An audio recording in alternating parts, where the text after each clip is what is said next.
right now there is this constant focus on obesity, and let's train to lose weight. Let's train to lose body fat. It's all about obesogenic, and it's all about this obesity focus.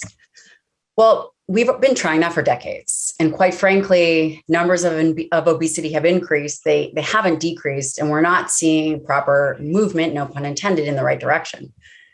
But the reality is, if you believe that obesity is at the root cause and is the root of the problem, you are going to try to solve the problem of obesity. I'm here to tell you that that's actually the wrong problem you are trying to solve. We do not have a body fat problem. Body fat is symptomology of impaired skeletal muscle. So in fact, we have a skeletal muscle problem. Hello, and welcome to Pursuing Health. I'm Dr. Julie Fouché, family physician and former CrossFit Games athlete. Here, I bring you information and inspiration to help bridge the gap between fitness and medicine and support your journey toward your healthiest self. This episode is a replay of a monthly webinar I hosted on behalf of CrossFit Health with Dr. Gabrielle Lyon on skeletal muscle. Dr. Lyon has been on the podcast previously, but here we spend more time discussing exactly why skeletal muscle is so important for our health and answer some of the audience's questions. You can join us live for next month's webinar on January 19th at 7 p.m. Eastern, which will be featuring Dr. George Slavich, director of the UCLA Stress Lab, as he talks about the implications of stress on our health and how to build resilience against all types of life stresses. Keep an eye out in the CrossFit email of the day and on CrossFit.com for registration details. Before we dive into this episode, I do want to make it clear that this podcast is for general information only and does not provide medical advice. I recommend that you seek assistance from your personal physician for any health conditions or concerns. With that, let's get to the episode. All right, I think we're going to dive in. So it's great to see everybody joining us today. This is our third CrossFit Health webinar in this series. I'm here today with Dr. Gabrielle Lyon, and I'm really excited to introduce her to all of you here in a moment. Before we get started, just a couple of quick housekeeping things. So if you have, as you're listening, if you have questions that you want to ask, just make sure you write them in the Q&A box. And then towards the end of the webinar, I'll be asking those to Dr. Lyon. So feel free to write them in at any time. Also, just before we get started, a quick disclaimer. This, I think, goes without saying, but just to make it clear, CrossFit is not offering any medical advice. We're not providing any medical recommendations during this webinar. So with that, I'm excited to introduce Dr. Gabrielle Lyon. So she has been an inspiration to me for many years. I first heard her speak at a conference, and I'm excited to have her share her knowledge with all of you here. She is a Washington University fellowship trained physician in nutritional science and geriatrics. She's board certified in family medicine and osteopathic manipulation. So go family medicine. She also completed her undergrad degree in human nutrition, vitamin, and mineral metabolism at the University of Illinois. And she has founded the Institute for Muscle-Centric Medicine, which we will dig into here in this webinar. She services leaders, innovators, mavericks, and executives in their respective fields. And in addition, Dr. Lyon works closely with the Special Operations Military, and she has a private practice that services patients worldwide. So thanks so much for joining us today. You bet. And listen, disclaimer, there might be screaming kids coming in. We are in San Diego this month, so just forewarning everybody. Multiple disclaimers. We're going to have a lot of fun though. Yeah. Awesome. Well, I thought we could just start off with a bit of your personal experience. I know you are no stranger to building muscle yourself, so maybe you could start with just your personal experience with fitness, and then we'll get into how that led you into this path in medicine. Yeah, absolutely. So funny talking to a CrossFit community, because I did try CrossFit. Can't say I'm very good at it, but I definitely tried it. So from a very early age, I was pretty athletic. I played soccer, track, dance, that kind of a thing. And when I was 17, I graduated high school early, and I moved in with my godmother, who actually, if you're familiar with the functional medicine space, her name is Dr. Elizabeth Lipsky. So that's actually, I know you guys had Roundtree on last month. That's kind of the same crew and the same generation of functional medicine practitioners. So Dr. Lipsky is my godmother. I moved in with her, and then I started really getting into nutrition. I worked for Room and Board. And at the same time, I got very into fitness and fitness as a lifestyle.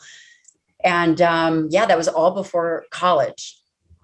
Fast forward to college, was in my dorm, and I watched, do you remember Fitness America? You probably don't remember that, but there was Fitness America, and then there was these Galaxy obstacle courses. Okay. And I just became obsessed with them. Like, I could do that. So that's actually, where I started in terms of really being so hyper-focused on muscle. Came from more of a physique figure type of perspective rather than performance.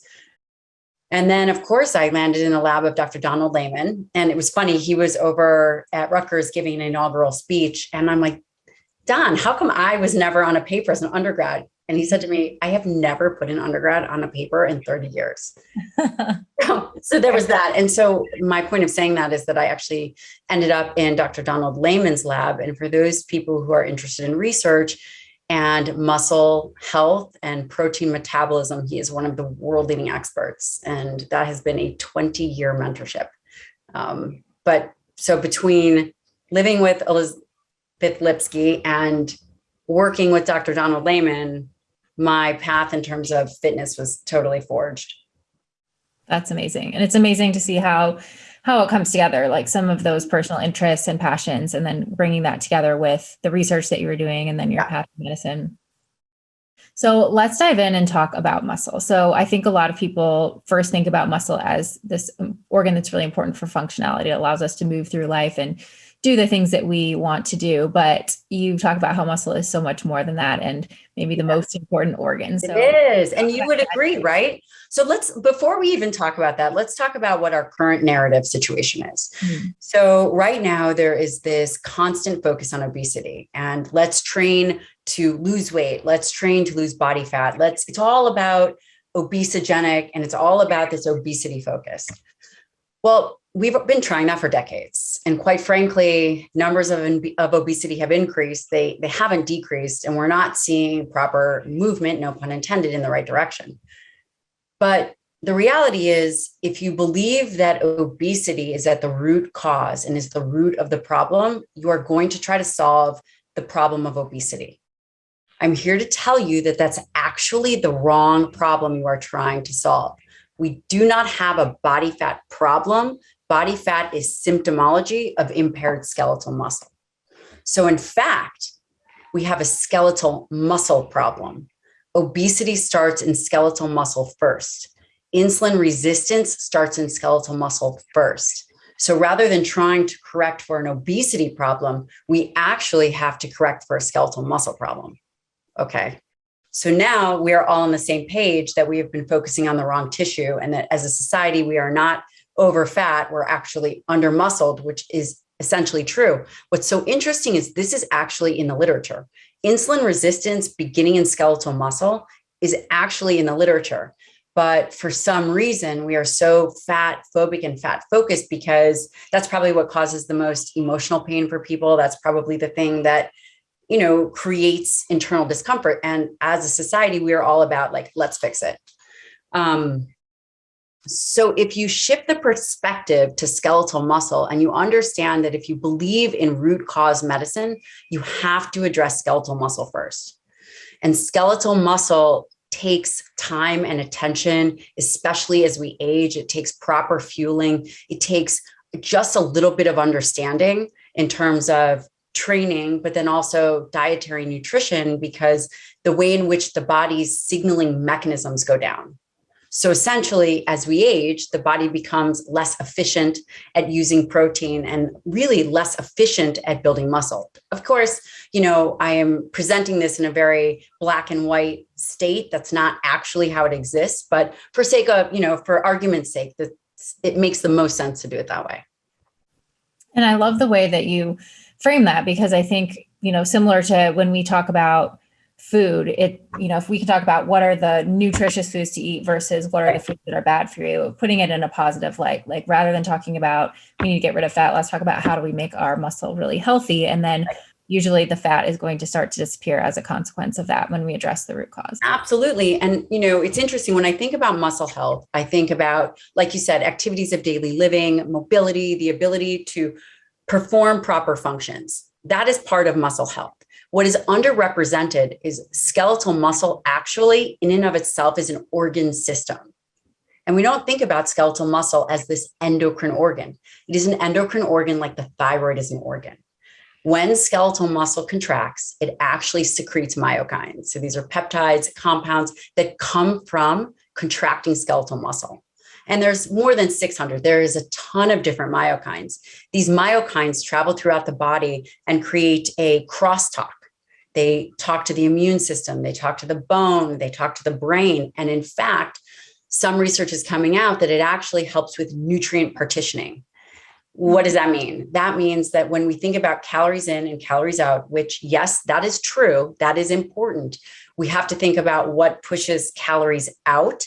And you think about exercise, there's also another layer to that. And obviously there's multiple layers, but another layer is myokines actually can affect glucose regulation, it affects triglycerides, it has these multiple other effects.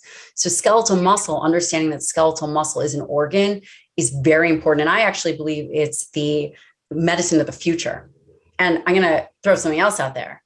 When we look at endpoints, when you go to the doctor and you look at endpoints, we are measuring endpoints like glucose, like insulin, like triglycerides, like inflammatory markers. We are not measuring myokines. We are not measuring endpoints to show, hey, is my skeletal muscle healthy? Is this exercise that I'm doing after exercise? Am I producing the right myokines? What are the components in my blood that I'm producing to actually prove that exercise prescription is helpful, that I am doing enough work? So this is a project that I'm working on now. That is very exciting. I can't wait. I was talking to, yeah. So it's Karen, not yeah. Karen. Karen, hi. This is something that I was talking about in our conversation that I'm going to be working on bringing to the public in terms of what are other markers that we can measure as opposed to just these obesogenic markers. And I think that this is a really important conversation when you think about muscle health, is you have to understand that the framework for which we are looking at it is a broken framework. That's fascinating. I can't wait to see what we're able to learn and what we're able to measure. As we look into that further. So when we talk about really optimizing muscle health, what are the different ingredients that go into that? How do we think about it? Perfect for a CrossFit community. Obviously, we think of resistance training. Obviously, we think about aerobic type training, or we think about high intensity interval training. You think about mitochondrial biogenesis. You also think about keeping skeletal muscle healthy. And what I mean by skeletal muscle healthy, I mean, we've all seen a marbled steak. And what happens is as we age, the tissue becomes less efficient at utilizing dietary protein. Dietary protein is something that I really want. If you take away one thing from this conversation, I ideally want you to take away two things. I want you to take away the concept that skeletal muscle is an organ system that produces myokines and that it is underrepresented. And this is the goal moving forward. This is the real kind of medicine we need to approach life with. The second component to this is I want you to understand, I want you to leave here having a mastery of the understanding of dietary protein and its role in health and wellness. Because while it is many amino acids, it doesn't mean that the scientific evidence is not out there, even though there's a lot of confusion about plant protein, animal protein. There's a huge division that we're seeing now, more so than ever before. Julie, when you started 10 years ago, it was not like this. It's gotten extreme, like many things in our world. Right. So it's very weird, but when we think about muscle health, you must believe, I don't want to say the word believe, you must appreciate the role of high quality protein.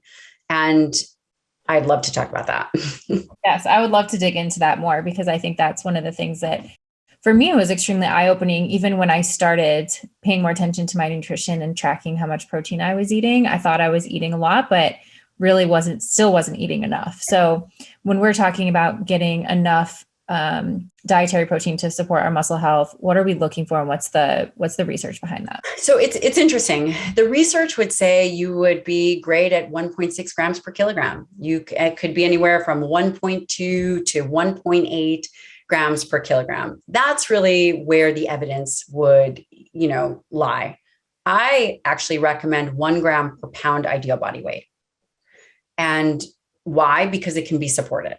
So that actually can be supported by science. You could argue for it.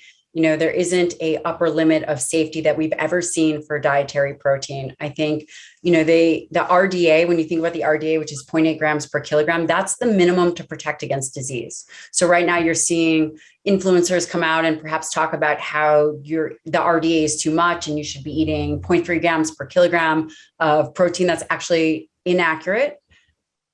If you believe that the recommended dietary allowance is the minimum amount of protein to protect against disease and deficiency, really. Mm-hmm. And so is it? Yes, it's absolutely the bare minimum. I do think that we are going to see that, in aging, the ProDage study has come out where we know that individuals need more protein. We know that meal distribution is important. And what meal distribution is that's the protein feeding per meal. I recommend 1 gram per pound ideal body weight. And that is on the higher end of protein. But the reason is you still have to get your calories from somewhere.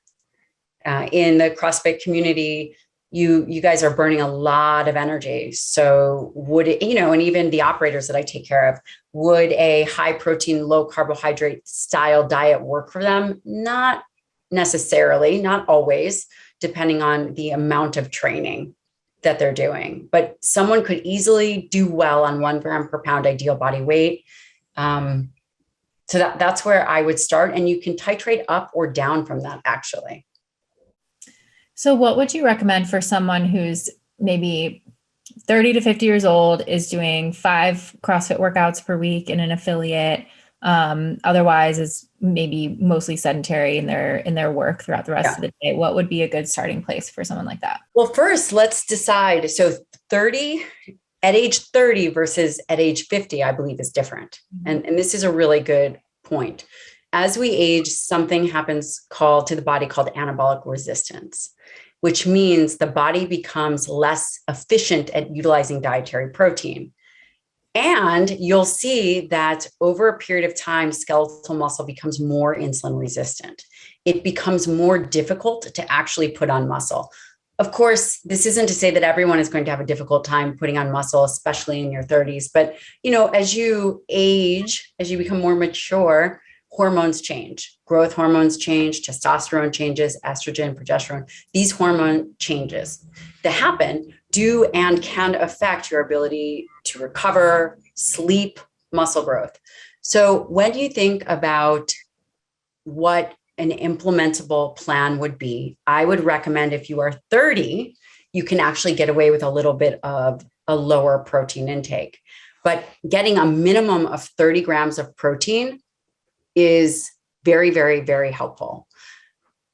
Before we do it by age, we should think about it by goal. So one of the other component of muscle health that we didn't talk about other than, activities of daily living is metabolic health. Muscle equals metabolic health.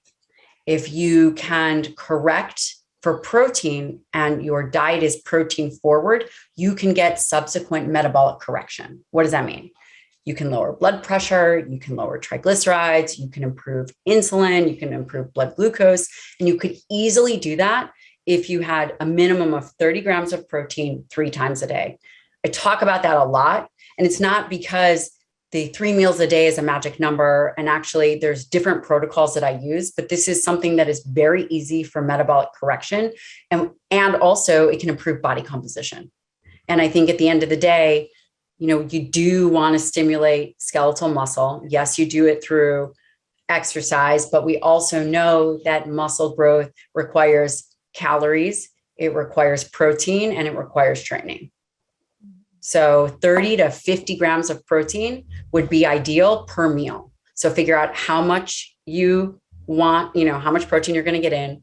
If you are older and say, you really struggle to get in a higher amount of protein, then you could go a little bit above 50 grams, no problem. And let's say you get 2 big meals at 50 plus grams and a smaller midday meal, I would be perfectly happy with that, because you do need to begin to think about how do you protect your skeletal muscle. If you eat the way that you did in your 20s, that doesn't translate well with the changing milieu, that changing hormonal milieu of the body. Because what happens is with hormones that decrease, with these efficiencies of these mechanisms in the body, this stimulation of mTOR, which is kind of at the, is a complex which then creates, not by itself, but then pushes towards muscle protein synthesis. You do have to stimulate that. And the way that you stimulate that is through an amino acid called leucine. Mm-hmm. And leucine goes back to our conversation about high quality proteins. High quality animal-based proteins or whey proteins have high amounts of leucine. And that at the very heart is extraordinarily important for muscle growth and health. Love that. And that's, I think, a great rule of thumb to think about, just making sure you're getting enough at each meal, minimum 30 grams per meal 3 times per day. And it's easy, right? So the protein metabolism is incredibly complex. You're dealing with 20 amino acids. It's complex, right? You're dealing with leucine, isoleucine, valine, tryptophan, phenylalanine. You're dealing with 9 essential amino acids. Each of those amino acids have secondary roles. For example, threonine for gut health, for mucin production. So there's all these different things that happen. But on a fundamental level, if you can simplify it down, which everybody can, by understanding that high quality proteins, which are typically animal-based proteins or a whey-based protein, if you meet the needs of muscle first, then everything else flows. Then you meet the needs of everything else. Love that. And you've mentioned high quality animal-based proteins a couple of times. So I want to continue with that while we're on the topic. If you are working with someone who is a vegetarian or vegan, how do you approach getting enough protein or building muscle with those people? Those people, you use supplementation, right? And that is essential amino acids, branched chain amino acids, creatine. You have to think about the other nutrients, the food matrix within animal-based products. So number one, you think about supplementing with amino acids. For vegan or vegetarian, you have to supplement with a meal. You don't want to give amino acids pulsatile throughout the day. They should be taken together at a meal. So if it's 3 meals a day or 4 meals a day, that's when you want to add the amino acids, because really for muscle health, you need all the amino acids. It's not just the branched chain and the branched chains, and it's not just the 9 essential amino acids. You need all of them to make it happen. I love it. And then this topic, like you said, it's obviously gotten very controversial and brutally brutal. It wasn't like that. But there is, the argument, there's a strong argument out there against animal protein with concerns that it could be contributing to cancer. So okay. Let's talk about this. Number one, Julie, what kind of cancer? Colon cancer, all kinds of cancer. Lung cancer is not metabolic. So lung cancer is correlated to smoking. Dietary protein and lung cancer have nothing to do with each other. Do you see? So I actually was writing a whole review on this. I should pull this up. So when we talk about cancer, I think this is a really important topic. What kind of cancer are we talking about?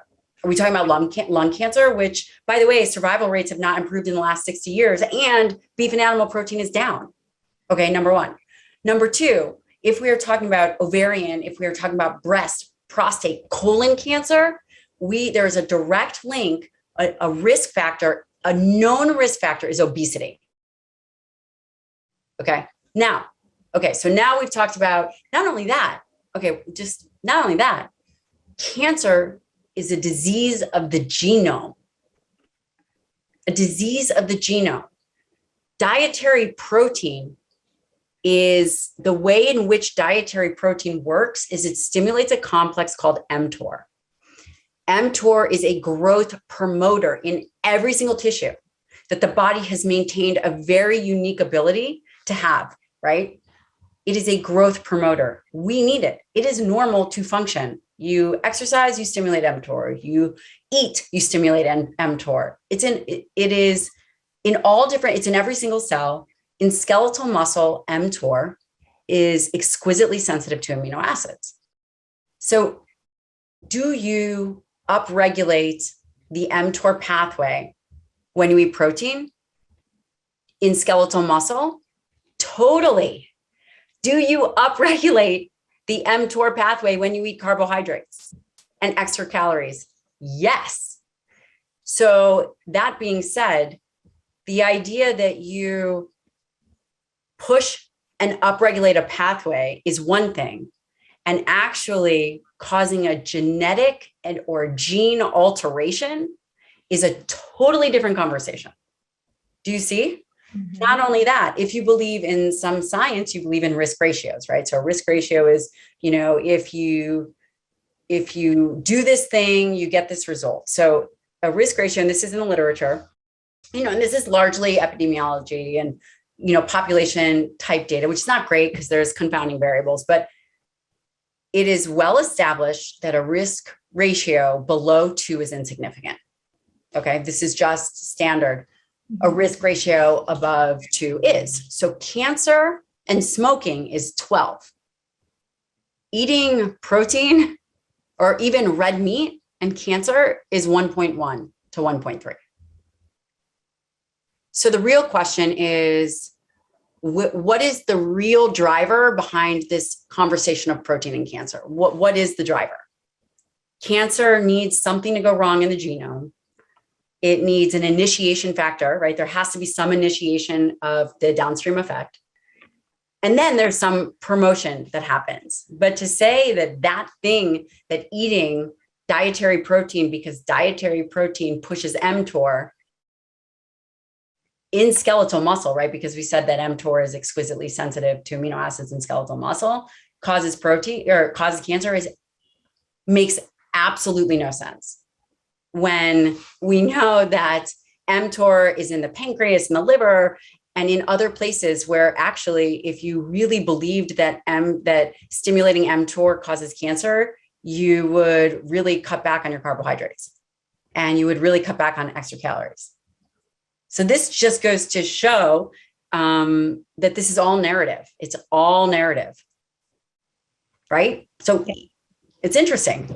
It's really interesting. And thank you for taking us through that, because it's true. I think you said so much of what you hear about this is all narrative, or it is really based on these epidemiological studies, which have limitations. And so talking through the mechanism of it, I think, is also really important. So thank you. And I just think that we have to understand is people say protein and cancer. Well, what kind of cancer are we talking about? Lung cancer, which hasn't changed in the last 60 years. Colon, breast, uterine cancer, prostate cancer, which are all linked to obesity, Mm-hmm. But so this is something where people have to understand, that this is, that cancer is a disease of the genome and it needs a mutation in that genome. Dietary protein doesn't cause a mutation.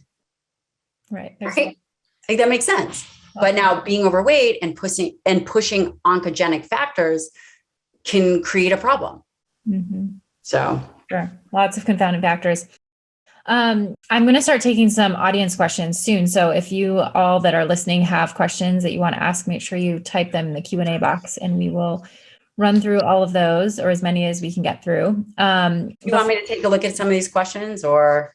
They're just starting to flow in. Okay. Usually around this time we start to get them flowing in. But I did want to ask you, we talked a lot about protein intake and nutrition and how to support optimal muscle there. What do we know about optimal exercise and recovery for promoting muscle health? I think that that's a great question. I don't know if I know that answer. I think that, some of the exercise physiologists would probably be much better suited to answer that, because I can tell you what I see in my clinical practice, and I can tell you some of the things that I see with my extreme athletes and my extreme operators, like the SEALs, is there's this thing that happens that they get really, really fit.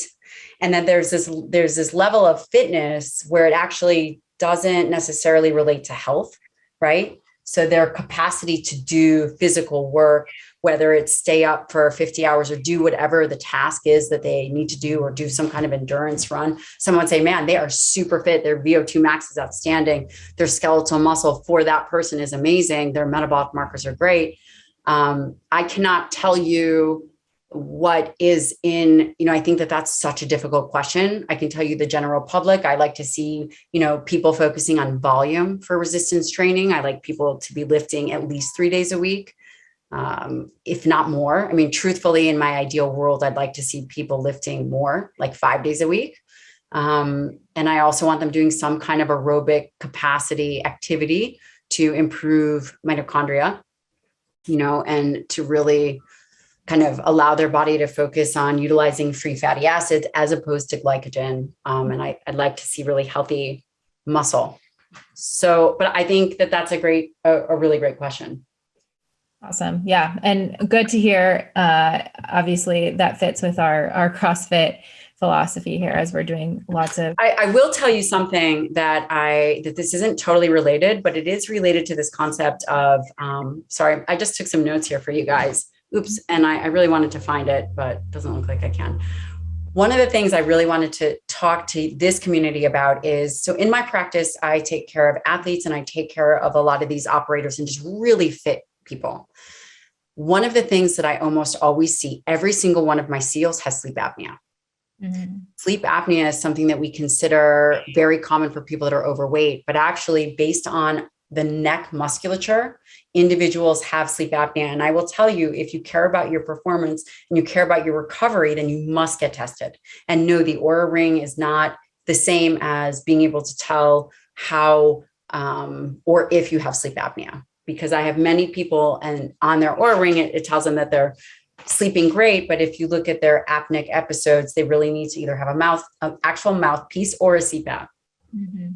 Thank you for bringing that up, because I agree. I think it is so eye-opening when you learn in medical school that sleep apnea is mostly from obesity, but there are a lot of very lean people who have sleep apnea. And so almost all, every time I get an athlete, I'm like, we're testing you, sucker. And everyone's like, so does your husband wear a CPAP? I'm like, yeah, the guy looks like he's going diving every night. Get him in there. The guy looks like he's literally going diving. That's great. That's great. But so important, right? If you're thinking about maximizing your recovery, your brain function, heart health. I know, again, last time you guys had something for aging, you have to get tested for sleep apnea. Women that are going through menopause, hormonal changes, that's the time where they get it. And then, if men are on testosterone therapy and you give them testosterone therapy first, it can worsen sleep apnea. So these are all things that really need to be taken care of. And also, with athletes, I take care of a couple of athletes that have cardiovascular issues. I hate saying issues, but, thickening the heart, just have been really training for a long time. It's really important that you get tested for sleep apnea and treated, because it can have cardiovascular impacts. So true. So true. And I think also, especially for guys who are concerned about their testosterone levels, like that is probably one of the most common causes. That's all guys care about. How I did a post about that. It really offended everyone. And it's so funny because, if you knew me, you would know that I totally joke about having good hair and testosterone, right? Because that's all my patients care about. And they were like, I'm so offended. That's like saying you should be in the kitchen with your barefoot and something. I'm like, barefoot and pregnant? Yep, check. Do that all the time. Oh, that's great. Okay, so sleep is important too. Get tested. Let's dive into some of these questions. So the first one I have is from Diana, and she, I believe, is talking about supplementing with vegetarian and vegans. Should you also supplement with leucine? So let's talk about leucine supplementation in and of itself. You should not supplement with leucine alone. The way in which the branched chain amino acids work is they are metabolized with leucine, isoleucine, and valine. And the natural ratio in which they exist is a 2 to 1 to 1 ratio. So by adding one amino acid on its own can really push that cycle out of whack. So, nobody should actually supplement with leucine alone. So how do you recommend getting it? Just in your whole protein sources or whey protein? So if you're a vegan or a vegetarian, I highly, highly, highly recommend supplementing with a branched chain amino acids. With branched chain amino acids, you could just throw in 5 grams of branched chain amino acids. Within that 5 grams of branched chain amino acids, it'll have 2.5 grams of leucine. Done. Throw in 5 grams of creatine and you're good to go. You have some omegas, do whatever you do and off you go. Have your 5 cups of coffee. Kidding. It depends on, so the coffee intake and the child intake. So I think the parallel anyway. So that's something to think about. Awesome. Yeah. Next one I'm going to take from, These are great questions, you guys. Aaron. Yeah. Would she or he, I'm not sure who this is, would love a little explanation regarding the connection between skeletal muscle and hormones. I think that that's pretty well established in terms of testosterone being anabolic. I think a little bit less established is estrogen's role in skeletal muscle. There is some data to support that estrogen is important in skeletal muscle metabolism. I will tell you that thyroid hormone is important for glucose transport into skeletal muscle, specifically with the GLUT4 transporter. So basically, this is a long-winded way of saying that it is important for hormone status to be optimized. That being said, I can't look at a guy and say, hey, your testosterone is 1500, you're going to put on X amount of muscle, or hey, as a woman, your testosterone is 10 and you're going to put on X amount of muscle. So it's not a correlation like that. But, there are certain things that we do know as it relates to optimization. And I think just to overall, like you said, the takeaway that your muscle is an endocrine organ. It's not something that people often think about, but right. there are. And this is all new science. This is science this really originated out of Pedersen's lab. And I want to say it was in the early 2000s. So this is newer research. This is new stuff. And I'm actually starting to look at it, working on looking at it right now with patients. It's very novel. So we'll see. Monica is asking, a woman who is about to go into menopause, how much protein should she take? I heard the estrogen depletes at this age, so protein helps with that. But in what way, in your view, estrogen and protein work hand in hand? So for menopause, I'm a physician, right? And I definitely believe that if a woman is open to hormone replacement, this is the time to do it. If you wanted to just start with testosterone, this is the time. During menopause is when we do see a lot of decline in hormones, increase in cortisol. I also believe that 1 gram per pound ideal body weight is still solid. I do find that women, if you calorie control, you can do your carbohydrates, but I find women through menopause do well with time restricted feeding, not only time restricted feeding, but also limiting carbohydrates during this time. And again, this is my personal opinion. I've seen thousands of patients. So this is what I have seen work best for them. And then of course, getting tested for sleep apnea. And I also do believe, and I am not resistant to starting medications. And I don't mean crazy medications. I mean things like low dose naltrexone or things like amlexinox or a compounded metformin. And people say, oh, well, metformin, works against mTOR. All of this stuff. And I am telling you, I can appreciate that. And maybe that's what the data says, but I will tell you in my clinic, I do not see that at all. And especially utilized in a low dose in combination therapy works fantastic for body composition. So awesome. And I think great point. Again, we're giving, talking about your experience. This is obviously different for each person. You're going to give a slightly different recommendation based on the individual. And we're not giving medical advice here. We're just talking about your general experience. And this is what I see in practice. So I see patients, I have a license to prescribe, so these are the things that I see in my clinical practice. And I know that, it's one thing if you look at the data and you don't actually treat patients, but it's another if you look at the data and you go, okay, I can appreciate this is what the data says. Let's see actually if it translates over. And what I've found is, there's certain things that the body is very bio-individual. Yep. Each person is different, and these studies are done in large groups of people who all have slightly different responses. So Matt Lyons is asking, which I think maybe we just need a little more clarification on the genome testing. Okay, so let's talk about that. So this seems like a few different questions. So is there a recommended genome testing company to use to watch out for cancers? I use this in my clinic, and I use a Grail. So it's called Grail. And it tests for all different kinds of cancers, early detection. And also I'm using it in my operators, guys with exposures, guys that have been to Afghanistan. It's really important. So that's a very good question. Yeah. And that is a very sort of new, novel concept of early detection of cancer. And obviously there's also separate, if you're looking at genome in terms of risk factors, that's a whole nother animal. Derek is asking, do you believe there's benefit to muscle growth, intermittent fasting? I don't think that's a strategy to grow muscle. I think it's a strategy to modify calorie control. Like it's a way in which you can control your calories, but it's not an ideal strategy to build muscle. But could, I guess, you do it if you're eating in an 8 to 9 hour window? Then yes, I wouldn't necessarily call that fasting. So I guess your question is intermittent fasting. And I would probably have to know a little bit more detail, but if you're training hard and you're eating well, I think that there's a good, and you have a great program, I think there is a good chance of success. You can put on muscle again. This thing depends. You know, I love Andy Galpin. He always says, it depends. And he's totally right, because it does depend. What is the person's training, status? So I like that question.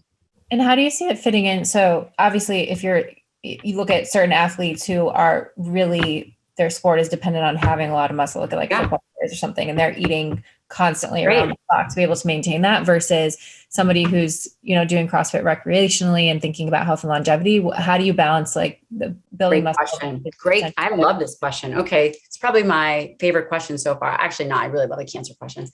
So I'm all amped up. So people talk about health and longevity, and then they talk about health and longevity as it relates to protein. And there's this big push right now to cut back on dietary protein because it improves longevity. Okay, these are very nebulous terms. What are we talking about? Are we talking about the difference between living from 95 to 98, crippled and bedridden? Or are we talking about, longevity could be 6 months? So you're going to decrease dietary protein so that you could live 6 months longer, totally weak with a broken hip? So when I think about longevity, I actually think about increased protein intake, not decreased protein intake. And I'm actually a geriatrician by training. So my fellowship was a combined fellowship in obesity medicine, nutritional science. That's where I did my clinical research. And then I did clinical work. So I ran an obesity clinic. And then part of my medical fellowship was in geriatrics. You do not want to end up like that. And that is one of the reasons I feel so passionate about talking about this, because I've actually taken care of them. I have been at their end of life, where you're like the death fairy and you're seeing 30 patients a day that are not going to make it. It is brutal. And then you're working in the nursing home, and then you go back and you hear social media people like, don't eat protein. No, it's bad for you. It's going to affect longevity. You're like, are you kidding me? Nobody who's actually working in the field, in the arena, who's done the sacrifice in the arena is saying that. It's just not true. So let's, again, just like the cancer conversation, we must understand when we talk about the nebulous term, it's like throwing glitter in the air, longevity. Are we talking about 6 months? Are we talking about 6 years? Are we talking about the quality of life? So what do I think about a person in terms of kind of lifting heavy? I think there's a lot of problems with football. I know that was probably just some sport that you gave then, because there's head injuries, there's all kinds of things very taxing on the body. And then the general public. And I would say the big kind of determinant there would be that calories in, calories out, exercise factor. I don't know if that answered your question, because I did go off on a little bit tangent, but. Oh, no, I loved it. And I think it's a really important distinction to make too about the difference between living longer versus what is the functionality and the quality of that. Yeah. And how much longer are we talking about? It's so nonsense when I say, don't decrease your protein for longevity. Oh, really? I have never seen someone who's in geriatrics that would say that, like, ever. I have not either. Right? Like, ever. I mean, like, it's just, yeah. So, and then the question is, when you're talking about it increases longevity, that's nebulous. What does that even mean? How long are we talking? Mm-hmm. Mm-hmm. So. All right. Next question. David says, are there enough studies available now which identify CrossFit style or functional fitness methods providing long-term muscular benefits in aging and maintaining muscular functionality later in life into the 70s or 80s? Let's see. So are there enough studies available now? I think that we know that the more muscle mass an individual has, the lower morbidity and mortality, the lower their chance of dying is, the greater their survivability across all areas of life. And that we do know. Mm-hmm. This is a good one that I think you can give a quick answer to. Federico, do you think the female population is eating less protein than they should overall? So according to the NHANES data set, which is the largest data set that we have, it's a nutritional database. It is believed that women are consuming roughly 60 or maybe 70 grams of protein a day. It's way too low.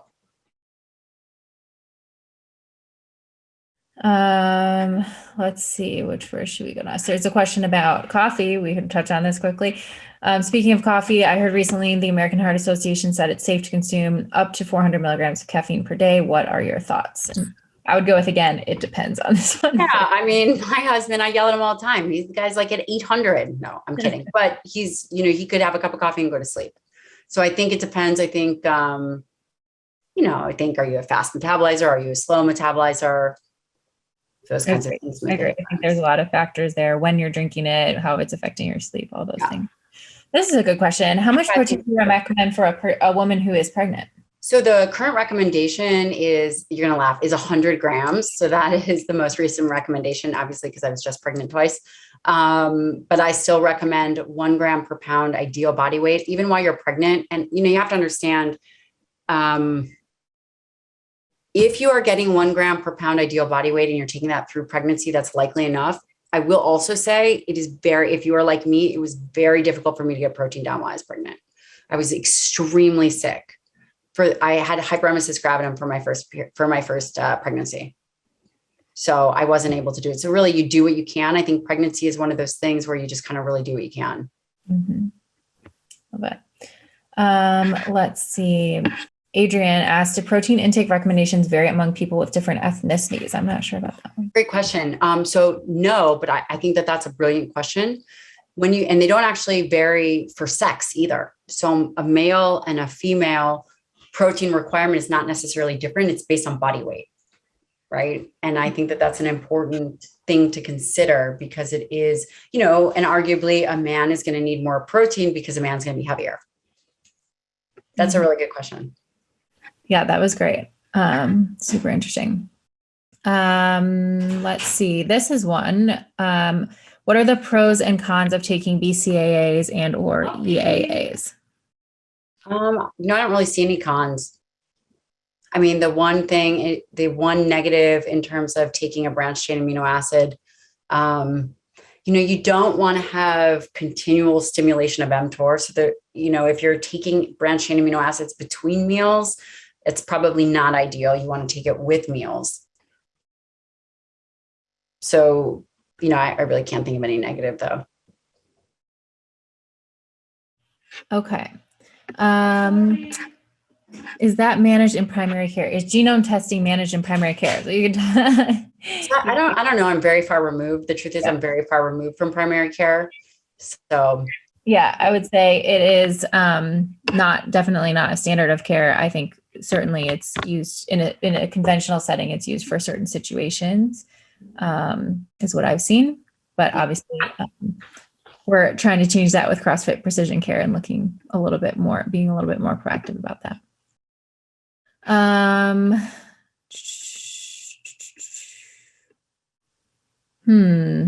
This is a good question, Carlos. How many months could I increase my muscles being disciplined? How long does it take to build muscle?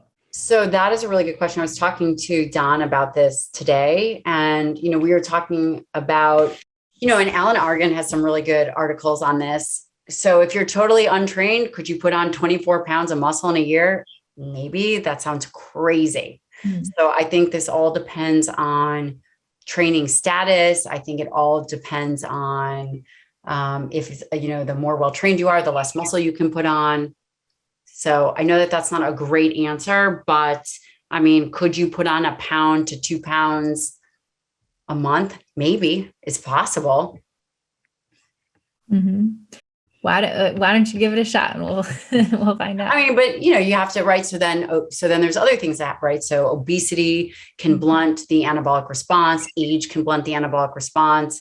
There are things, low levels of inflammation make things harder. It's not, again, I think in science, we talk very black and white terms. The processes are not black and white. And I think educators like myself do the best job that we can to really streamline, to make things accessible for people, so you guys can utilize it in your daily life, Absolutely.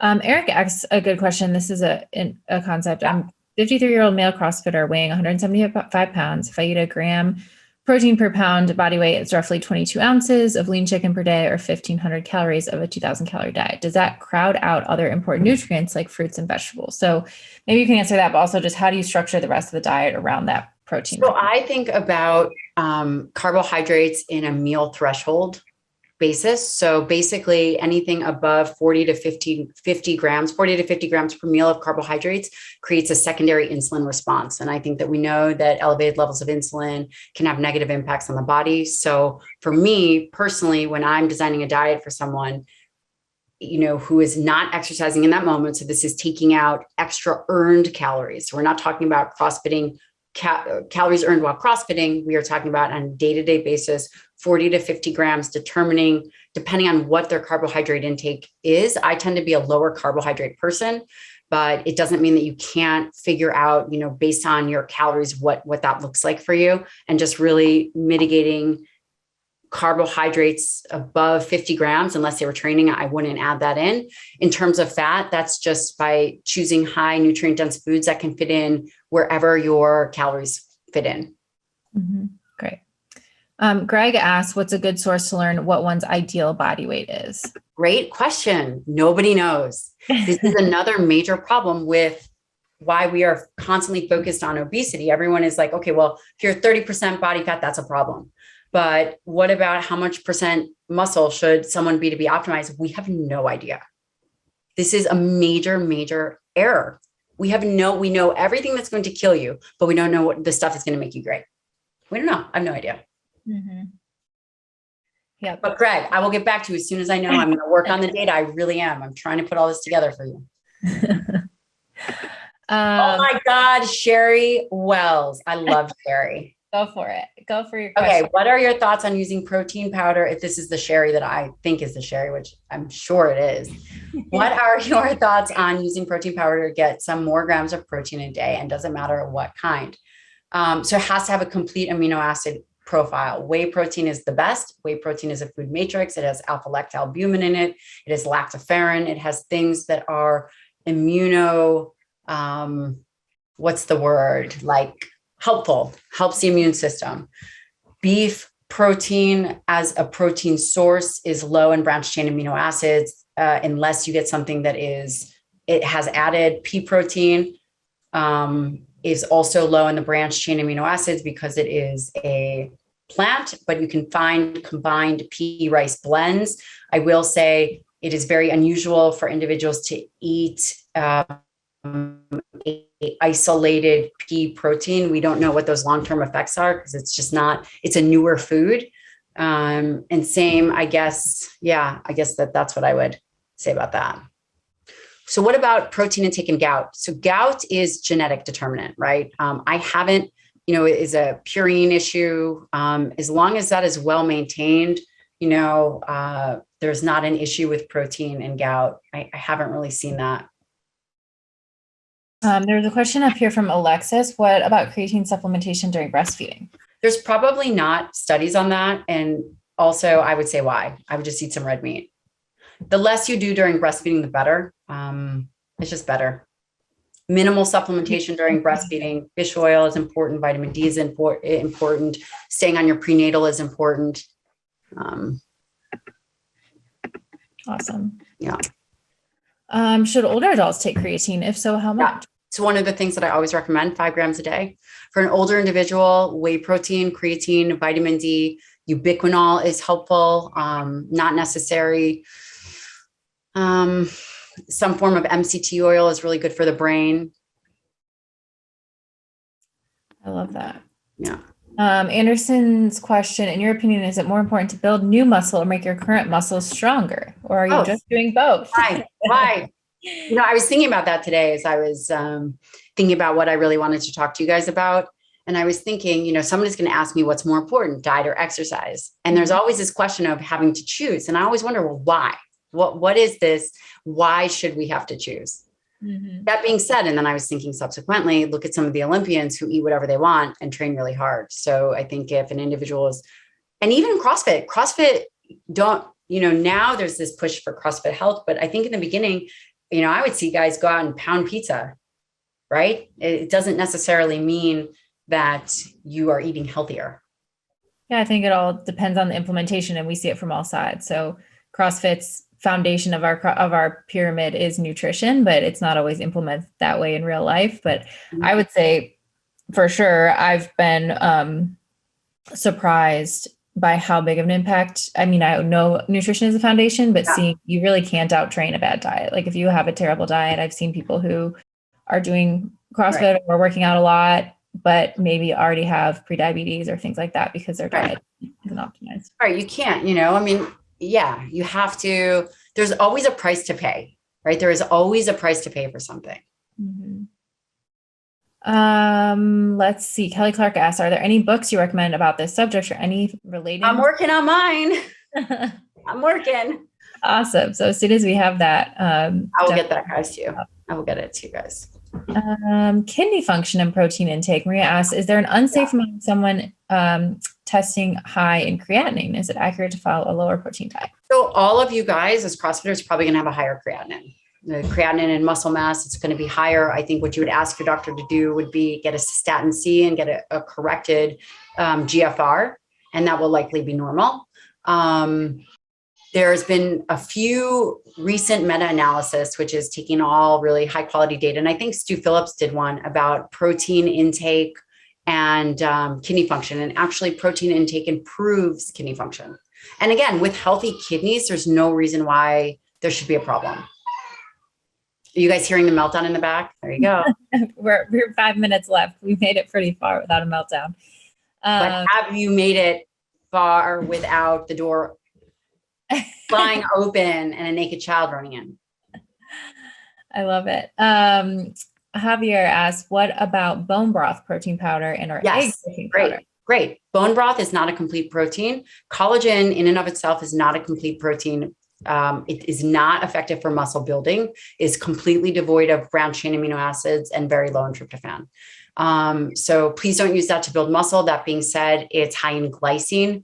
And so it can help improve or reduce methionine. There's some kind of some evidence emerging about that. Bone broth, let's see, where else is it's really good that I have found for gut health and skin, but please, you can count it towards overall calories. Do not count that towards protein. And there was another part of that, right? Egg protein. I would just say eat the whole egg, but yes, egg protein is great. Egg white protein is great. I think it's a great point. I think you brought it up for people who maybe can't do whey or dairy. What other protein powders? So there's a Paleo Pro. There's so basically Paleo Pro, I think, has beef and egg whites and all kinds of things, but it's an animal-based protein. And then my friend Mark Bell also has his steak and shake. I mean, I would say you could take collagen. I love First Form's collagen. You could put in 5 grams of amino acids or an essential amino acid scoop. And then now you're looking at a complete protein. So there's ways to use what you have. Ulrich is asking a question. He's 59. He's been doing CrossFit for 8 years. He's now more fit than he was when he was in his 20s. That's awesome. I keep getting more fit and stronger. Do you have any thoughts on what I should do to exceed and increase my levels of fitness in my 60s and even 70s and beyond? I love it. So this question is a fitness question. Obviously you've got to train with the best. And I would also think doing more novel type of approaches of figuring out ways to utilize your muscle. If, for example, if you were to get injured or if you were to, need to change the load, could you use a stim suit? Could you use blood flow restriction? I would even start thinking about ways to augment that, like in your 70s. Let's see what else. And then hormone status is important. Again, I'm very pro hormones, although my dad is in his 70s and he has better testosterone than some of my guys in their 30s. That's awesome. That's awesome. And Ulrich, I would say you're doing it, right? Like, I think this is all an experiment for us too, to watch as people who've now been doing CrossFit for 10, 15, 20 years, what we don't really know, like how much can you continue to improve your fitness before you hit a plateau and then try to slow that decline in life, as we talk about in the level 1. So, it sounds like you're on the right track. And I think it's an experiment for all of us to try to see what this looks like over the course of a lifetime. All right, we have 2 minutes left. I think from Diana, I think we've covered most supplements, but haven't touched on ZMAs yet. What is your opinion about this supplement? VMA. ZMA. VMA. Which I think I've seen this before, and now I'm going to look it up. Oh, zinc, magnesium. ZMA. So that is like what is zinc, magnesium, something else. I think that if your diet is rich in protein, I think that if you're taking all the other stuff, I mean, could you take it in? Would it be harmful? No. I hear some people anecdotally say they sleep amazing on it. Mm-hmm. Yeah. So, and I don't have too much. I mean, I have experience with those individually, but not. I never actually recommend it in my clinic. It's not one of the things I recommend. Mm-hmm.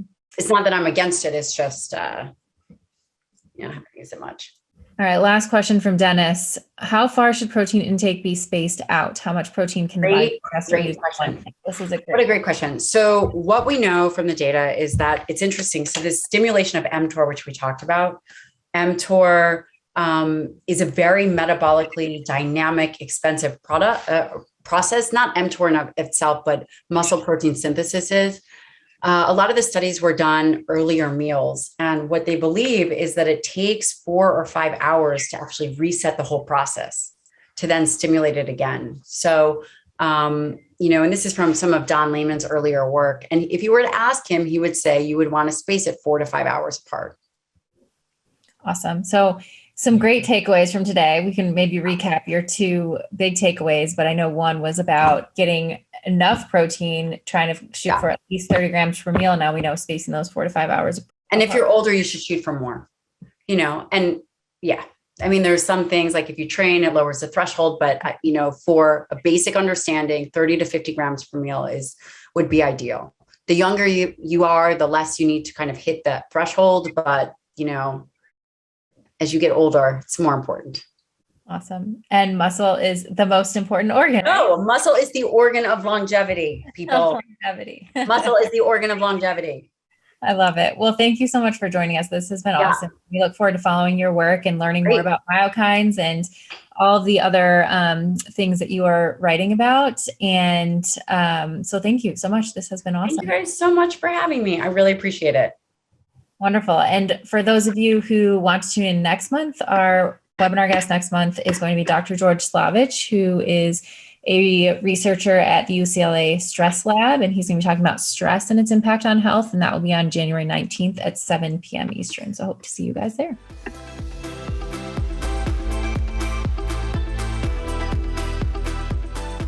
Thanks so much for tuning in. If you enjoy listening to the podcast, please consider subscribing and giving it a 5-star rating on iTunes. It really does help to get the word out to more people.